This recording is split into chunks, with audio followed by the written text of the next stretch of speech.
Martineau. Tac, tac, tac, tac, tac, tac, tac, tac. Toi là, ça va faire. J'ai déjà essayé d'expliquer ça. À un moment donné, pouvez-vous régler ça? La rencontre de Richard Martineau. Richard, bonjour. Salut, alors il faut se souvenir de cette date, le 15 février 2023, date importante dans l'histoire du chemin Roxham. Pourquoi? Parce qu'enfin, aujourd'hui, le problème du chemin Roxham n'est plus seulement un problème provincial, ça devient un problème fédéral. C'est la page couverture du National Post.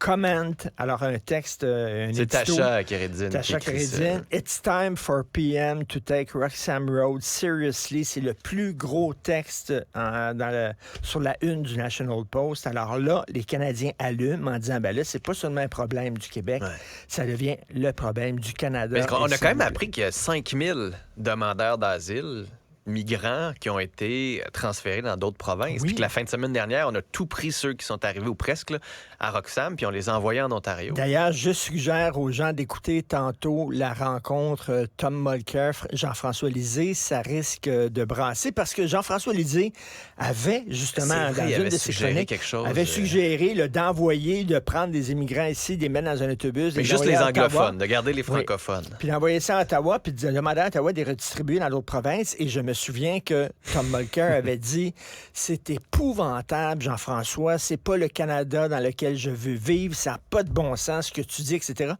Ben là, ça a l'air que, je sais pas, ils ont écouté Jean-François Lisée, donc ils ont appliqué ça, ils ont redistribué, ils ont tantôt, j'avais redirigé. le directeur général de la table de concertation des organismes en aide en immigration puis pour les réfugiés, puis il disait, le gros avantage, c'est que ça enlève de la pression sur les épaules des organismes ici.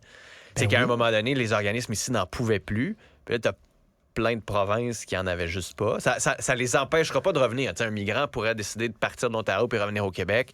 Il n'y aura pas les services sociaux, il n'y aura pas tout ça, mais je dis, il y a une libre circulation qui existe. Mais au moins dire à tout le monde au pays...